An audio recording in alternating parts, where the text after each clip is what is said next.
Today on our 2017 Chevrolet Volt, you're going to be taking a look at, I'm going to show you how to install the Curt T-connector vehicle wiring harness with 4-pole flat trailer connector. That's what our wiring looks like when it's installed.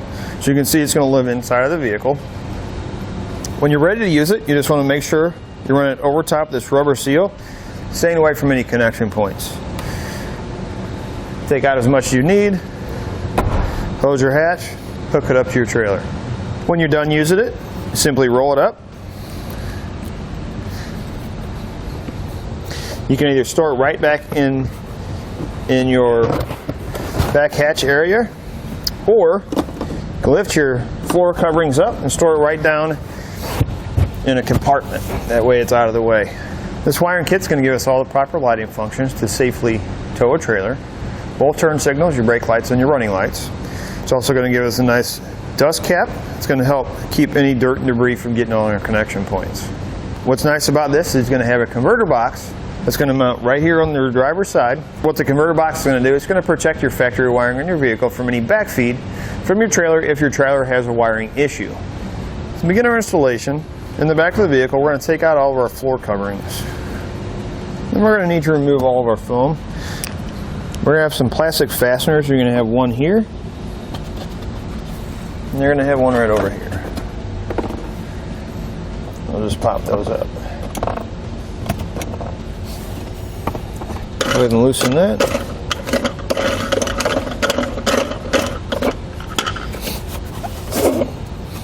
We'll just lift it out like this. And we'll just set this aside for now. Next we're going to remove our scuff panel. We're going to have a piece right here in the center that will need to come off.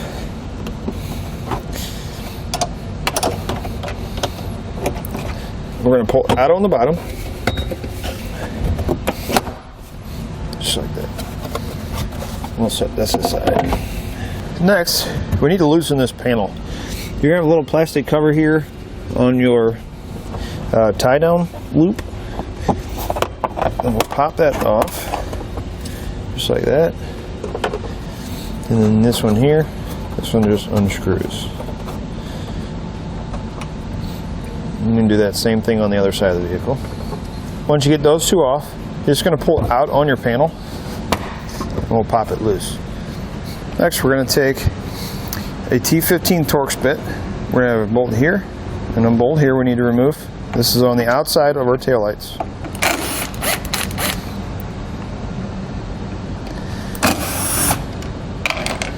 Then we're going to have a Phillips head screw right there.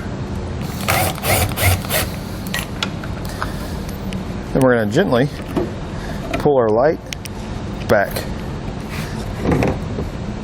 Might be a good idea to take a plastic trim panel tool, if you have one, and kind of stick it right here in this corner, and down here in the corner of the light, and kind of gently start to pry out. There's a fastener right up here that your light fits around, and these pins go inside these rubber grommets. So now we'll remove our tail light. We're going to pull up this red tab and then push down on the black one. Just like that. We're going to repeat that process on the other side of the vehicle. Next, behind our tail light, we're going to remove this grommet.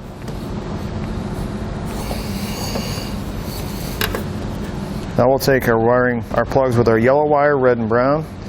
We're also going to send the ground wire through too. Where we took the grommet out, we're going to pass it from the inside out. Just like that. So what I'm going to do is I'm just going to slice it right in half.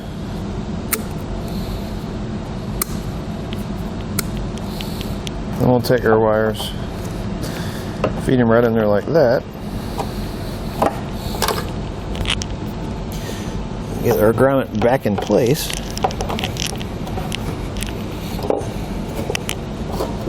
Just like that. I'm going to go ahead and ground my wire with my self-tapping screw. I'm going to put it right here inside this housing.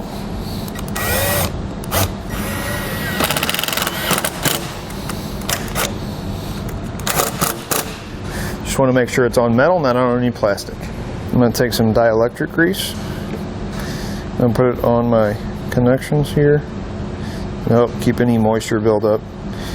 Help keep them from corroding. we'll connect our new plug. Do the same thing here. Now we'll take the RTV silicone that comes in our kit and make sure we cover this here. Very good. Help keep any type of fumes or anything like that from getting inside the vehicle. We're going to reinstall our tail light. Next we need to mount our converter box. We need to find a flat, somewhere flat to mount it. Take our two-sided tape and stick it on your box. Wherever you decide to mount it, just make sure it's clean. There's not a whole bunch of dirt or dust or anything, because we want it to stick good. The other side peeled off.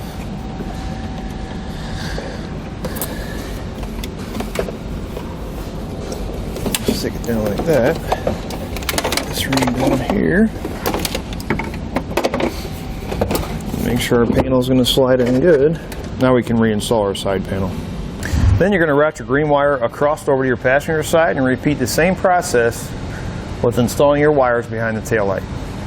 Now this comes pre-assembled for a volt, so we're going to go right here to the battery in the back. We're going to take our wire. I'm going to go right through this front edge here.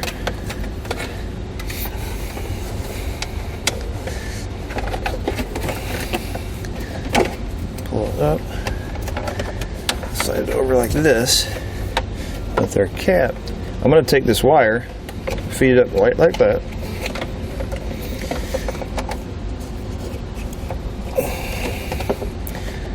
I'm going to slide this right back down into place.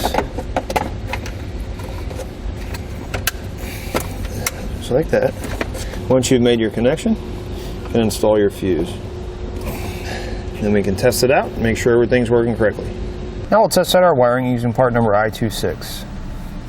Left turn, right turn, brake lights, running lights. Once you've tested it, you know everything's working correctly, you can reinstall your floor coverings. That'll do it for a look at and installation of the Curt T-connector vehicle wiring harness with 4-pole flat trail connector on our 2017 Chevrolet Volt.